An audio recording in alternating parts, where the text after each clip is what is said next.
Juga teman-teman sekalian, kita sudah pernah sampaikan sebenarnya kisah ini, tapi saya ingin sedikit mengulangi lagi. Kisah tentang Abdullah bin Hudzaifah. Abdullah bin Hudzaifah radhiyallahu anhu. Yang pernah ditangkap oleh Herakl. Ya, bahasa Arabnya Herakl. Jadi dia pernah diutus oleh Umar bin Khattab untuk menyerang wilayah Romawi.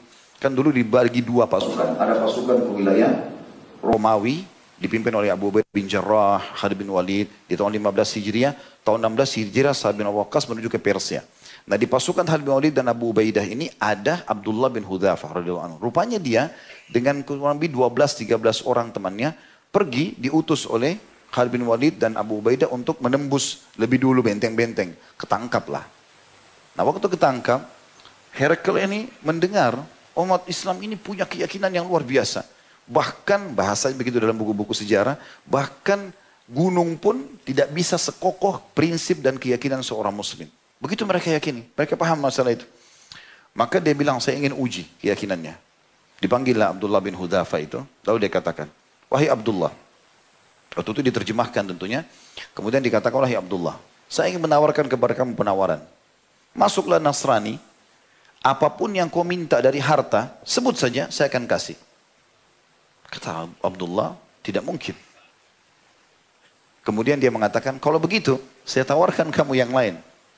Saya memiliki seorang anak gadis yang hampir seluruh wilayah kekuasaanku, raja-raja kecil-kecilnya ini, semuanya berharap jadi suaminya. Karena cantik, anak kaisar, dan seterusnya lah. Punya kelebihan. Gitu kan. Saya ingin nikahkan sama kamu. Yang penting kau masuk Nasrani. Dia bilang, jangankan anakmu, seluruh wanita di wilayah ini kalau kau bawakan kepadaku, aku tidak akan masuk Nasrani. Kemudian dikatakan, baik kalau begitu. Saya tawarkan kepada kamu opsi yang lain. Penawaran yang ketiga itu adalah penawaran tentang masalah kau akan aku berikan kedudukan. Minta apa saja jabatan. Bisa jadi menteri, bisa segala. Ditolak juga. Baik, penawaran terakhir. Aku berikan kau setengah kerajaanku. Semua ini jadi saksi. Menteri-menteri semua. Jadi saksi semuanya. Saya berikan kau setengah kerajaanku. Kata Abdullah, tidak bisa. Jangankan setengah. Seluruh kerajaan kau kasih saya tidak akan terima. Untuk meninggalkan agama Islam tidak. Herakl kumpul sama orang-orangnya. Ini manusia dari mana ini? Semua penawaran ini ditolak. Dan ini sudah jelas mau dikasih benar. Yang penting masuk Nasrani. Tujuannya untuk diekspos. Nih lihat nih orang ada orang Islam tinggalkan karena harta. Gak mau. Coba hukum dia. Masukkan penjara. Jangan kasih makan. 3 hari gak dikasih makan. Gak kasih minum. Mungkin makan masih ringan. Minum gak? 3 hari. Kehausan. Sudah 3 hari dimasukkan khamr. Dan ini khamr bukan khamr biasa, khamr raja. Dikendiam bagus dan segala macam, diperas secara khusus, disimpan secara khusus. Dan dimasukkan babi, tapi babi ini dimasak dengan masakan kerajaan juga. Dihiangkan dalam kondisi 3 hari nggak makan, nggak minum. Ditunggu, dia dimakan nggak tuh, diminum nggak. Sampai 3 hari ke depan, nggak disentuh sama sekali sama Abdullah. Jadi sudah 6 hari kelaparannya. Nggak disentuh sama dia. Sampai membusuk. Laporlah prajurit-prajurit kaisar. Dia nggak sentuh makanan itu. Coba keluarkan. Diseret, sudah sangat lemah.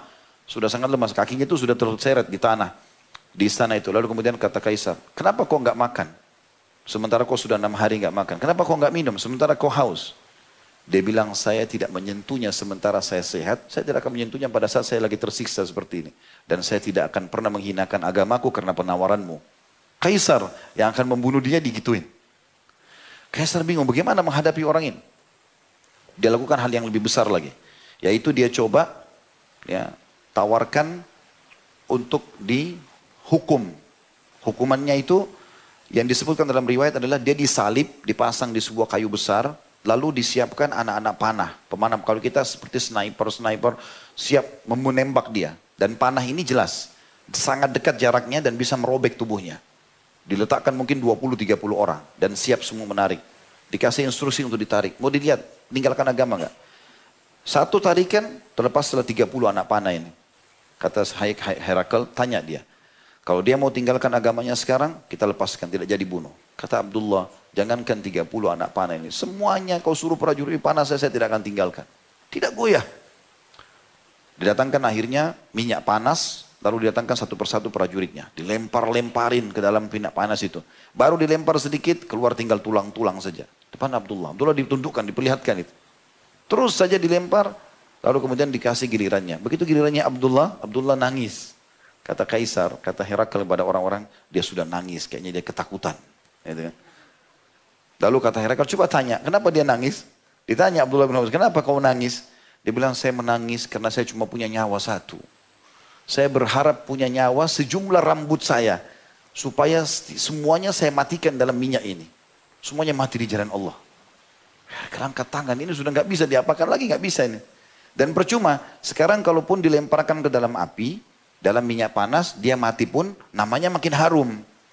Harus diapakan ini? Kata Herakl, begini saja. Saya akan lepaskan kamu. Tapi dengan satu syarat. Kau cium kepala saya. Biar orang lain lihat. Gitu kan? Supaya dia tidak malu. Kali ini diterima sama Abdullah. Dia Abdullah mengatakan, baiklah. Tapi dengan syarat.